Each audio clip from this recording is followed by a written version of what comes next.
plaintiff, Autumn Stanley, dated the defendant, and after they moved in together, she claims the defendant started drinking more and constantly accused her of cheating. Autumn is suing her ex-boyfriend for 2 loans and harassment.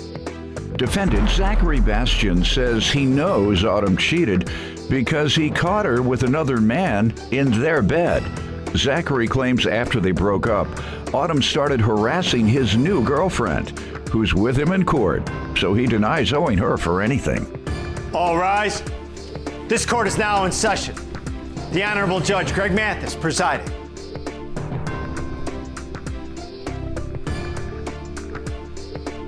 You may now be seated. All right, start with you. Okay, we met in May of 2016. Everything was really good in the beginning of our relationship. We ended up moving in together February of the following year.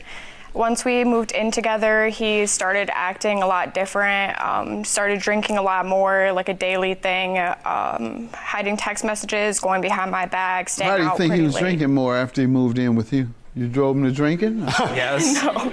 She drove you to drink? Oh, yeah. No. Well, why do you think? His family told me he has a history of abuse. Of alcohol abuse? Yes, substance But after abuse. dating a year, you never noticed? I didn't. It's been like every time we go out or every time we're together, he would take a drink. Yeah, you'd think so, but no, he hit it pretty well.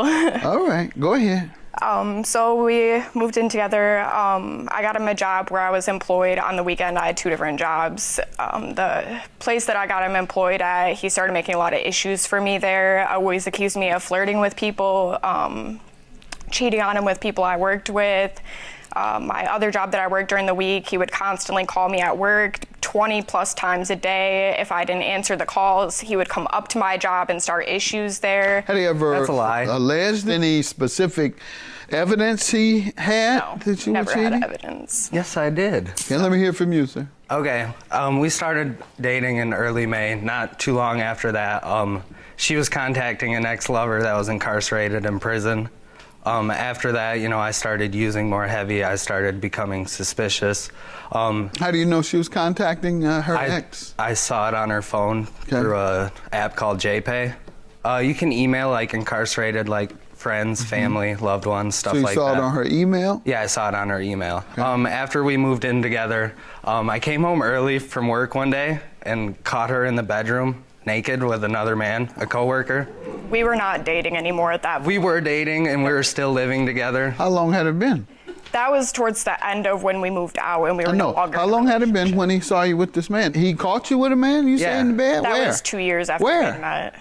At your home? Yeah, in our home, in our bedroom. Ma'am?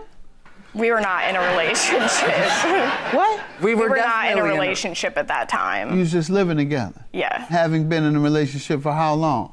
About a year and a half. And how long broken up when he caught you in the bed A couple at the months. home with another man? A few with the man at months. work? We that were you broke keep up a few acting months. like he's so unreasonable for him to suspect that you were dating a man at work when he caught you in bed with a man from work at the house. So in essence, he caught you in his bed with another man. You brought another man in his bed who worked with you all, and you're gonna start out, Your Honor, he is just crazy. He's texting me all the time. He's accusing me of being with men at work. Go ahead, what else you want me to know about your ex who you caught in bed at your house with another man from work? I mean, not a whole lot. She did help me out a lot. That's enough. Yeah, that's enough, right. Let me get to you, ma'am, about the loans and the harassment. The loan was for the car that I ended up purchasing under, for him, the money was put onto my credit card for the deposit on the vehicle and the insurance for the first month. July of 2017. What was the agreement? The agreement that I was gonna pay the down payment, the insurance, and he was supposed to pay me back for it. Just the down payment and the insurance? Yep, on the vehicle. Okay. And then And that came out to how much? That was for $1,078, and then there was also a personal loan that I was suing for the remaining amount on for $1,700. Okay. Which the amount on that loan was $2,500, and Hold she on. received What's the $1,000 harassment for? cash. The harassment was because I ended up having to file a PPO because he was showing up to my job in my home and Doing what? That's a lie. threatening to both to hurt me and my boyfriend, my current boyfriend. From the job? Yes. Is this the one? No. Is this the guy from the job that? Oh, this is a different guy from the job that Yes. he caught you in the bed with at his house? This is a different guy from the job? Yes. This is the second guy from the job. Okay. Probably the third or fourth. So, ma'am, it just sounds like all his allegations are true about you. That you were having relationships with guys at the job. Loan, sir, tell me about Okay, that. I didn't start harassing her until she started contacting my family, harassing them for the money, and then calling Samantha here, harassing her and starting problems between my relationship. I never called Samantha. She called me on my Facebook. I got fed up with it. You know, I was sick of it. I didn't know how else to deal with it, so I did make some accusations and threatening things towards her, just basically to get her to leave me alone. I didn't want her in my life anymore. Let's get to the loans. Her credibility is too shot for me to believe her over you. We pulled out a $2,500 personal loan, I believe.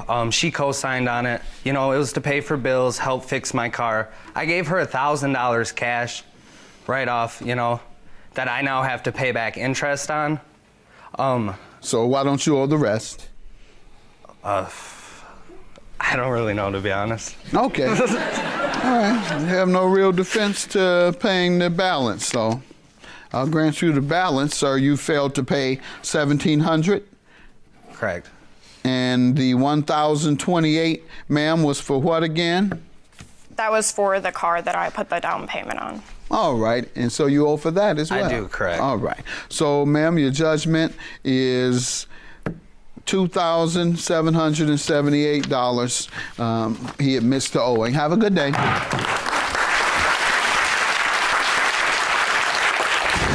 Nothing really. I'm happy with how it went, I guess. You know, I don't really feel I owe her that money, but it is what it is.